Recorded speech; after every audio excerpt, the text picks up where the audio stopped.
오늘은 출애굽기 강의 23번째 시간으로 출애굽기 21장 성경 본문 전체가 되겠습니다. 우리는 지난 시간에 출애굽기 20장에서 십계명에 대하여 확인해 보았습니다. 십계명은 크게 두 부분으로 나누어집니다. 하나님 사랑, 이웃 사랑입니다. 하나님께 대한 사랑과 이웃에 대한 사랑이 다르다는 것이 아닙니다. 하나님에 대한 사랑의 모습이 이웃을 통해 드러난다는 것입니다. 이 십계명의 정신을 구체적으로 보여주는 것이 오늘 본문인 이 출애굽기 21장에서부터 시작하여 23장까지의 율례입니다. 율례라는 것은 십계명을 아주 잘 지키기 위한 세부적인 규정사항들입니다. 쉽게 말하면 법률이라고 생각하시면 되겠습니다.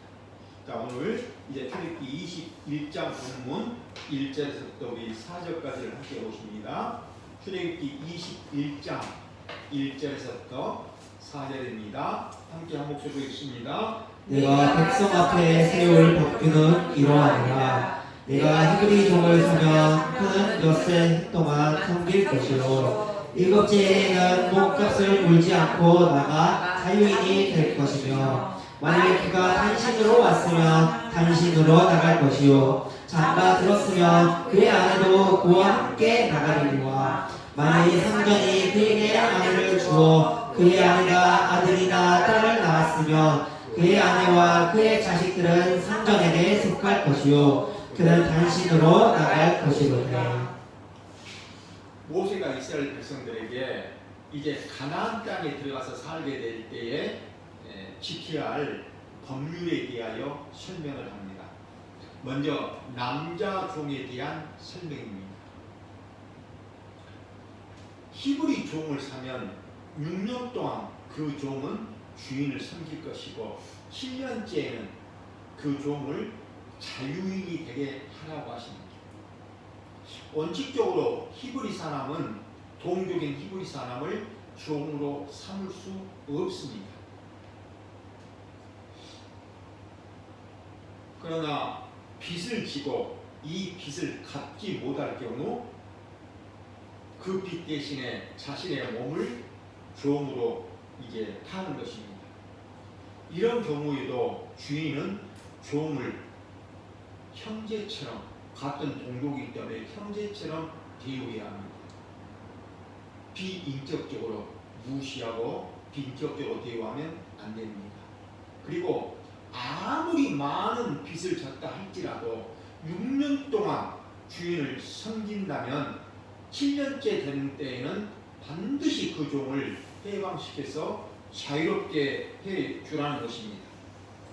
만약 그 종이 혼자 와서 계속 혼자 있었다면 7년째 나갈 때는 혼자 나가면 됩니다.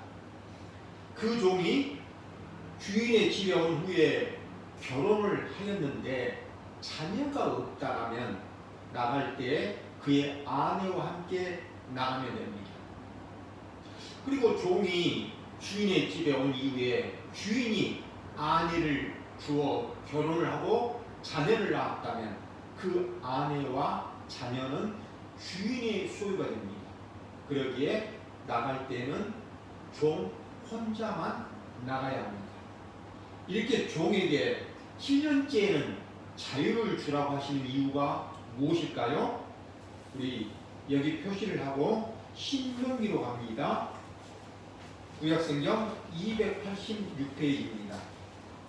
구약성경 286페이지 신명기 15장 15절입니다. 신명기 15장 15절입니다. 우리 함께 한 목소리로 읽습니다. 너는 애굽 땅에서 종되었던 것과 내 하나님 여호와께서 너를 생명하셨음을 기억하라. 그것으로 말미암아 내가 오늘 이같이 내게 명령하노라. 7년째 종에게 자유를 주라는 이유가 애굽 땅에서 종되었던 너희를 내 하나님 여호와께서 속량하셨음을 기억하라는 것입니다. 하나님은 이스라엘 백성들을 애굽 땅에서 인도해 주셨습니다. 이스라엘들을 종되었던 애굽 땅에서 그들을 구원해 내셨습니다. 그렇기 때문에 종을 해방시켜 주는 것은 자신도 과거에는 애굽에서 종이었는데 하나님의 은혜로 종에서 해방되었음을 잊지 않고 기억하게 하시려는 하나님의 조치입니다. 이제 우리 출애굽기 21장으로 다시 돌아갑니다. 출애굽기 21장 5절로 6절입니다. 출애굽기 21장 5절부터 6절을 우리 함께 한 목소리로 읽습니다. 만일 종이 분명히 말하기를 내가 산전과 내 처자를 사랑하면서 나가서 사용이 되지 않겠노라 하면 상전이 그를 데리고 재판장에게로 갈 것이요 또 그를 문이나 문설주 앞으로 데리고 나가서 그것에다가 송곳으로 그의 귀를 뚫을 것이라 그는 종신토록 그 상전을 섬기리라. 만약 7년째 자유를 얻어 나갈 수 있는 종이 주인의 집에서 주인을 사랑하여 계속 종으로 살겠다라고 하면 주인은 그 종을 데리고 재판장에게 갑니다. 그리고 재판장 앞에서 그 종의 길을 문이나 문설주에 대고 송곳으로 뚫어버립니다. 그러면 그 종은 죽을 때까지 그 주인과 함께 살 수 있습니다. 이것은 영원히 그 주인의 종이 된다는 표시입니다. 사랑하는 여러분, 여기서 우리는 두 가지를 살펴보고자 합니다. 첫째, 왜 문이나 문설주에 대고 뚫는가 하는 것입니다. 문이나 문설주의 의미는 출애굽 당시를 우리가 해상하며 기억해야 합니다. 하나님은 아브라함에게 언약하신 기한이 되자 애굽에 10가지 재앙을 내리십니다. 그 마지막 재앙이 장자를 죽이시는 재앙입니다. 하나님은 이스라엘 백성들에게는 어린 양의 피를 문 민망과 좌우 문설주에 바르라고 하십니다. 그러면 죽음의 사자가 넘어갈 때 너희들은 산다라고 말씀합니다. 이스라엘 백성들은 하나님의 말씀대로 어린 양의 피를 문인망과 문설주에 바르고 구원함을 받았습니다. 이제 이스라엘 백성들은 가나안 땅에 들어가서 자신의 집의 문을 열고 드나들 때마다 이 출애굽이 기억날 것입니다.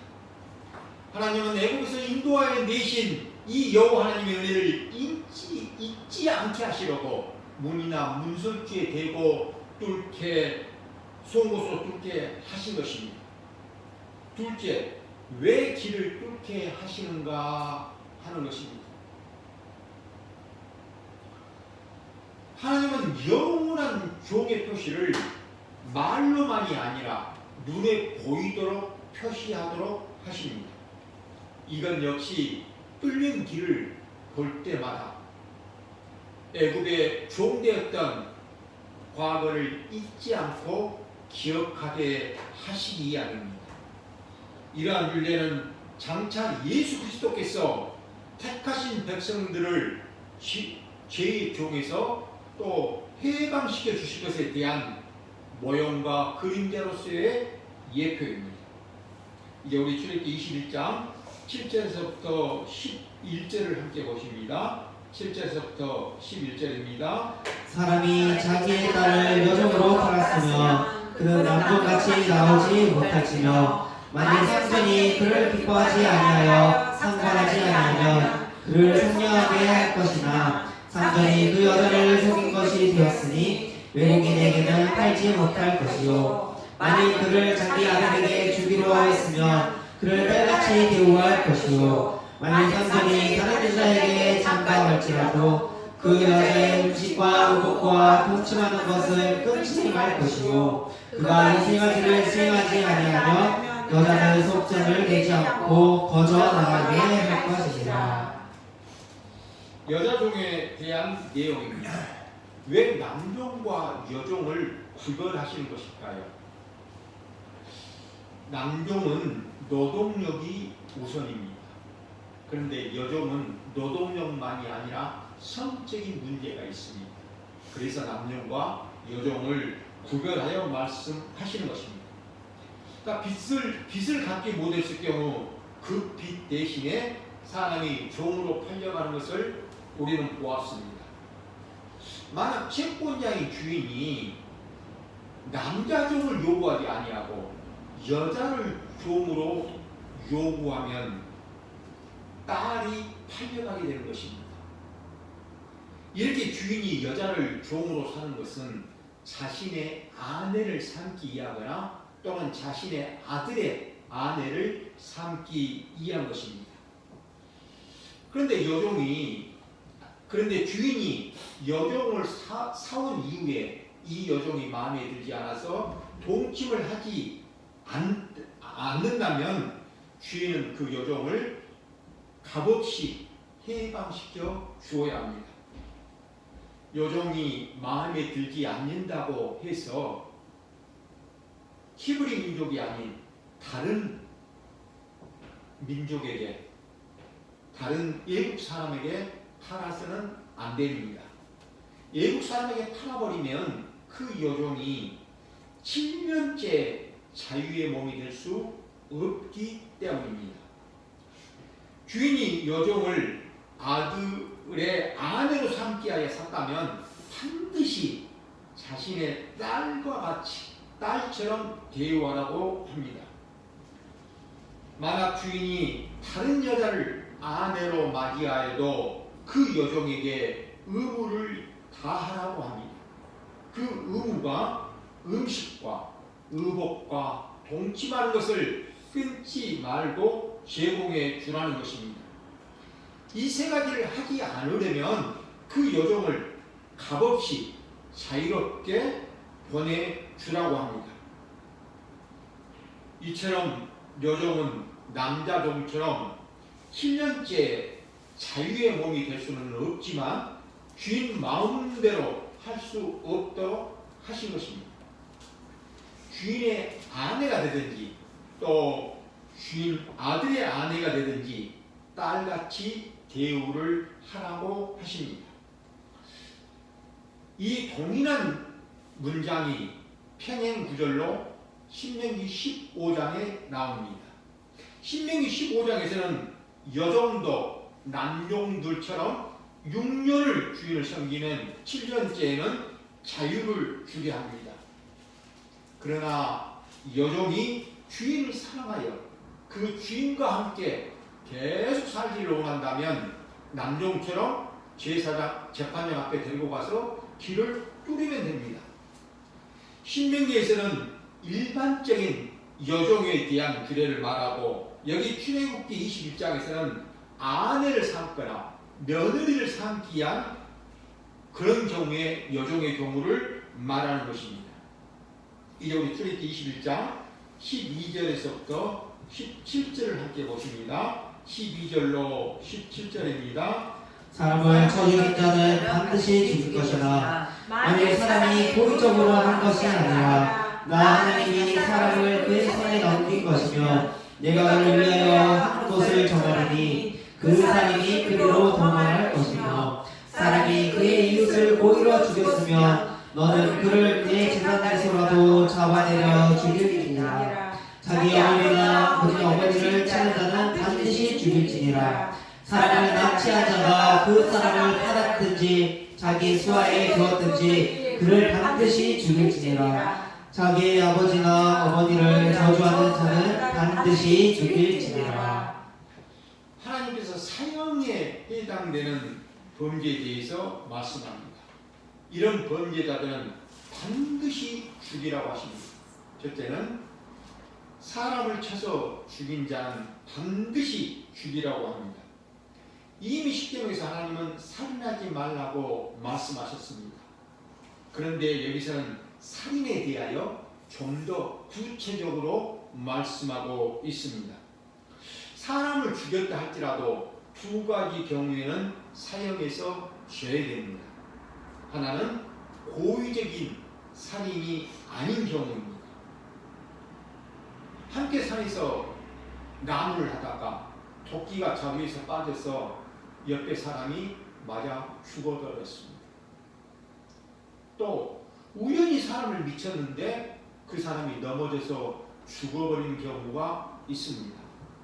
이렇게 고의성이 없이 과실로 살인을 저지른 자는 즉시 도피성으로 도망을 가야 합니다. 도피성에서 재판을 받아서 고의성이 없음이 입증되면 그는 그 도피성에서 계속 머물며 살아야 합니다. 제사장이 죽으면 그 성에서 나갈 수 있습니다.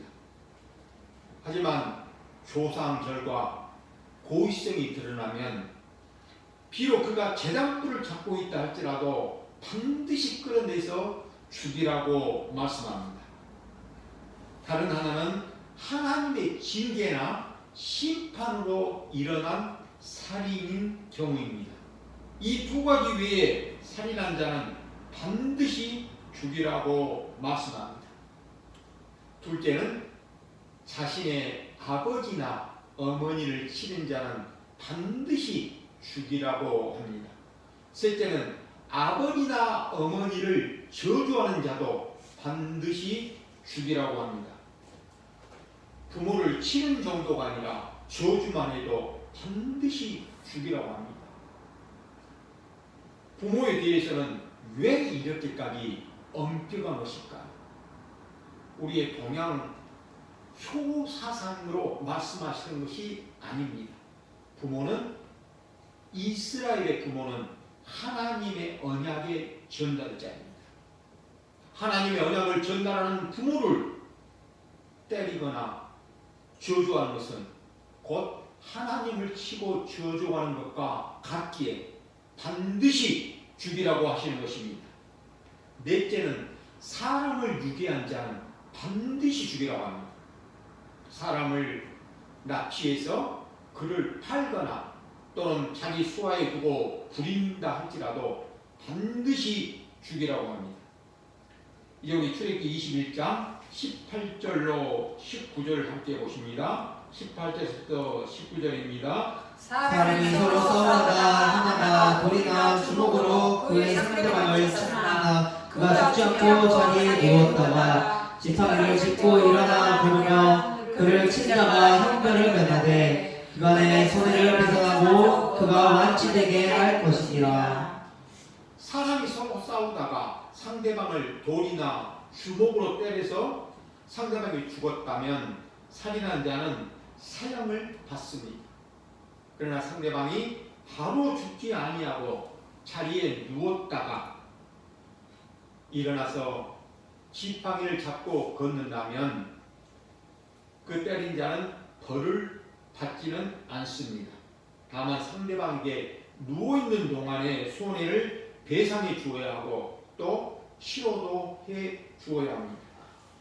이제 우리 20절로 21절을 함께 봅니다. 20절에서 21절입니다. 사람을 매로 큰 안종이나 요정을 쳐서 강하게 죽이며 반드시 형벌을 받으려니와 그가 하루나 이틀을 연명하여 형벌을 면하리니 그는 상전의 재산이니라.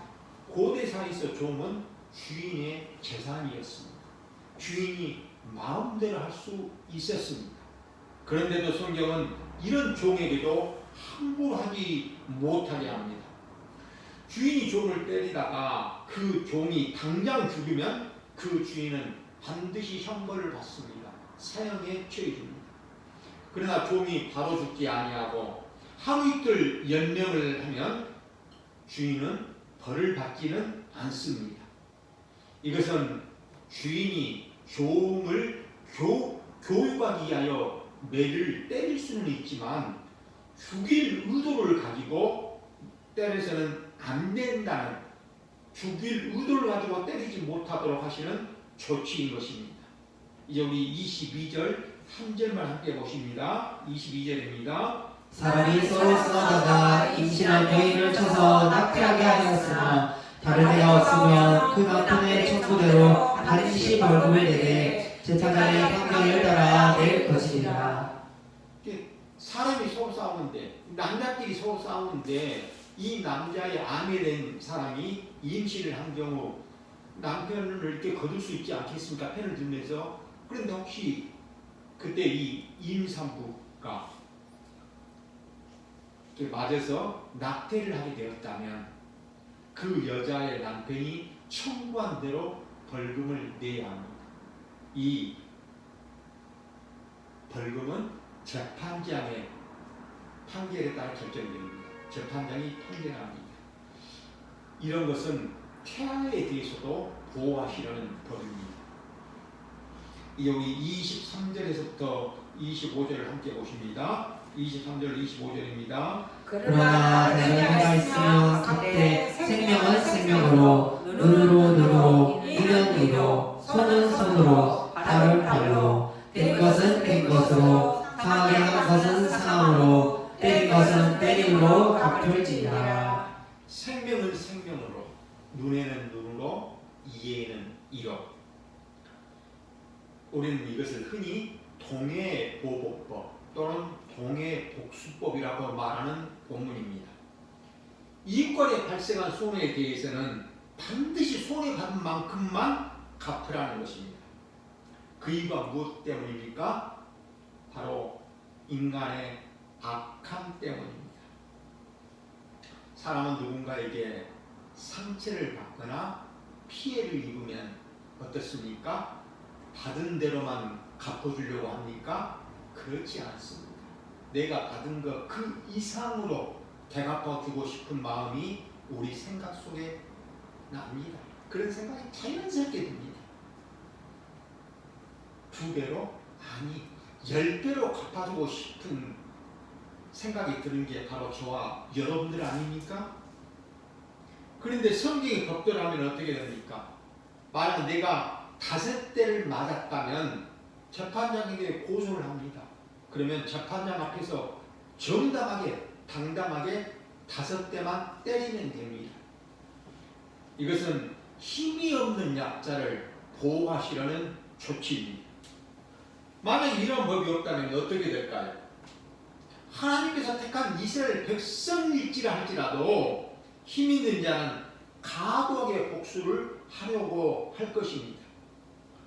고대사회나 현대사회나 힘이 있는 사람과 약자 간의 싸움이 벌어지면 언제나 당하는 사람은 약자입니다.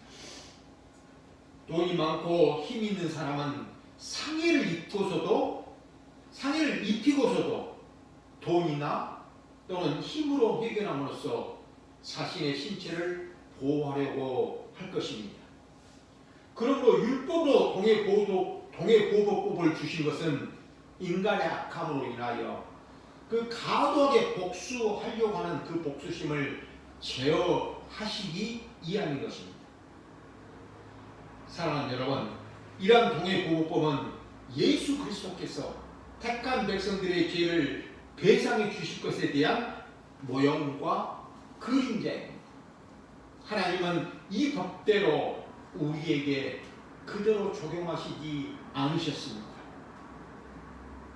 우리가 지금까지 지은 죄에 대하여 하나님께서 그 죄값을 우리에게 치르라고 한다면 치를 수가 있겠습니까? 우리는 치를 수 없습니다. 죽어도 갚을 수가 없습니다. 영원한 지옥의 형벌의 외에는 달리 다른 길이 저와 여러분에게는 없습니다. 이제 우리 출애굽기 21장 26절로 27절입니다. 26절과 27절을 함께 보십니다. 사람이 그 남쪽의 한 눈이나 여종의 한 눈을 쳐서 상하게 하면 그 눈에 대한 보상으로 그를 놓아줄 것이며 그 남종이나 여종의 이를 쳐서 빠뜨리면 그 이에 대한 보상으로 그를 놓아줄지니라. 주인이 종을 때리다가 종의 눈이 상하게 되었다면 주인은 종의 눈을 상하게 한 대가로 그 종을 자유롭게 보내주어야 합니다. 또한 주인이 종을 때려서 치아가 부러졌다면 주인은 그 종의 치아를 부려뜨린 대가로 종을 자유롭게 내보내 주어야 합니다. 이것은 아주 파격적인 종에 대한 대우입니다. 이런 법을 주신 것도 이스라엘 백성이 애굽에서 종이 되었다가 하나님의 은혜로 해방되었음을 잊지 않고 기억하게 하시기 위함입니다. 이제 우리 출애굽기 21장 28절에서부터 32절까지를 함께 보십니다. 28절에서부터 32절까지입니다.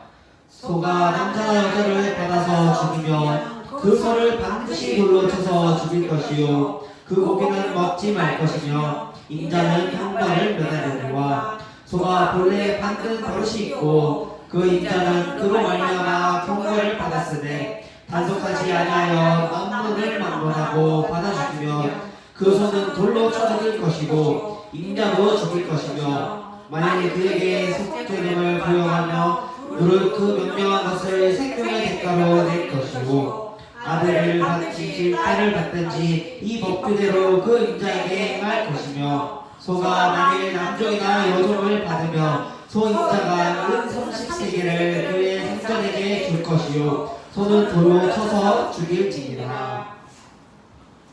소가 사람을 받아서 사람이 죽었다면 그 소는 반드시 죽이라고 말합니다.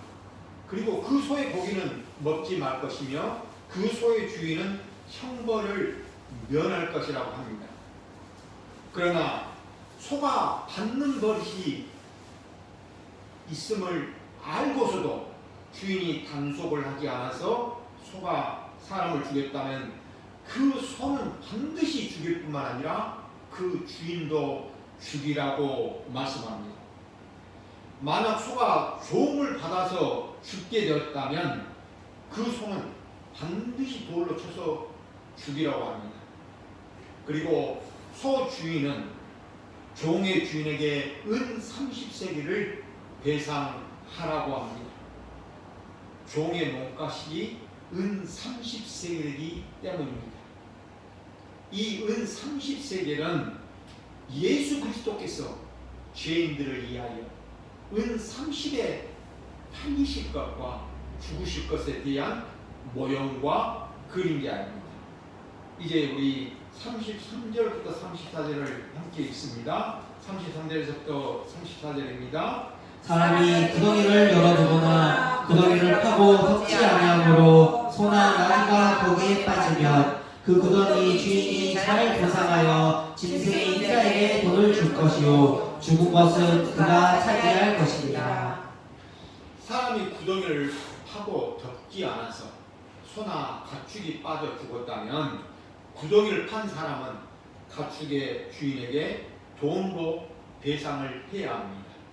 그리고 죽은 가축은 배상한 사람의 것이 됩니다. 이제 35절로 36절입니다. 35절, 36절을 우리 또 한 목소리로 읽습니다. 이 사람의 소가 저 사람의 소를 받아 죽이면 살아있는 소를 팔아 그 값을 반으로 나누고 또한 죽은 것도 반으로 나누려니와 그 소가 본래 받는 버릇이 있는 줄을 알고도 그 인자가 단속하지 아니했으며 그를 서로 맞출 것이요 죽은 것은 그가 차지할 것이니라.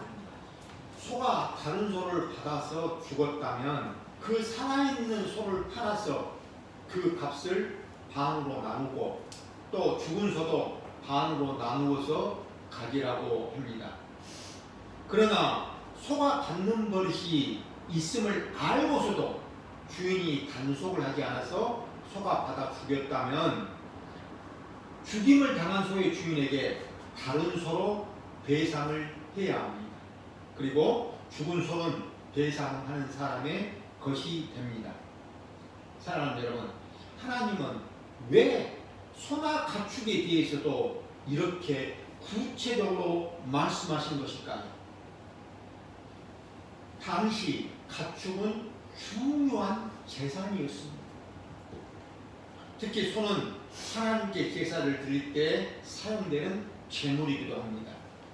그러니 소나 가축으로 인해서 상대방에게 더 많은 피해 이 보상을 요구할 수 있고 또 합의가 되지 않을 경우 분쟁으로 이어져 살인까지 일어날 수 있습니다. 그렇게 되면 생육하고 번성하라는 하나님의 언약에 지장이 되기 때문입니다. 사랑하는 여러분, 이제 말씀을 마치려고 합니다. 소나 나귀 같은 가축들은 주인의 말을 잘 듣는다고 합니다.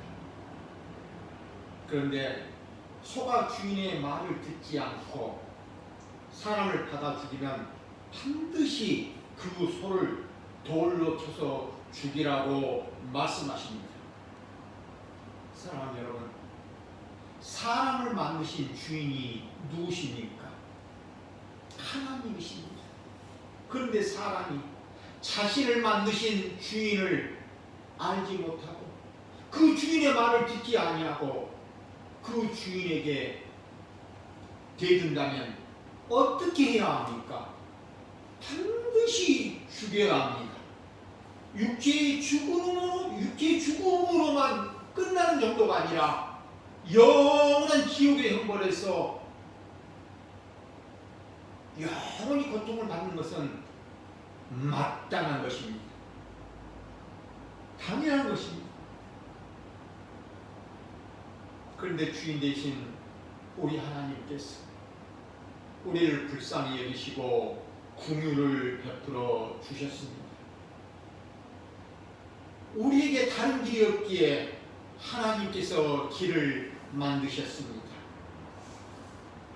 온 세상의 창조주이신 하나님, 주인이신 하나님이 종의 모습으로, 사람의 모습으로 이 땅에 오셨습니다. 그분이 예수님입니다. 예수 그리스도께서 나의 이름표를 달고 나의 모든 죄를 다 끌어안으시고 나를 대신하여 나의 죄를 다 받으셨습니다. 이 죄에 대한 하나님의 진노와 심판과 저주를 다 받으셨습니다. 그곳이 십자가입니다. 이것이 복음입니다. 이것을 믿는 것이 신앙입니다. 저는 소원합니다. 오늘 여기 계신 모든 분들이 우리에게 진정한 자유를 주신 이 예수 그리스도를 믿고서 구원함을 받고 영원한 생명을 받아 누리게 되시기를 우리 주님의 이름으로 축원드립니다. 기도드리시겠습니다. 하나님 아버지, 우리는 날마다 하나님 앞에서 죄를 지으며 살아갑니다. 그런 우리가 이 죄에서 구원을 받는 길은 오직 우리의 죄를 대신하여 십자가에서 죽으신 예수 그리스도밖에 없습니다. 이 예수 그리스도의 보혈의 가치와 능력을 바르게 알게 하여 주시고 믿어지게 해주셔서 우리들이 하나님만을 경외하며 섬기는 복을 누릴 수 있도록 이 복을 우리에게 주시옵소서. 예수 그리스도의 이름으로 기도드리옵나이다. 아멘.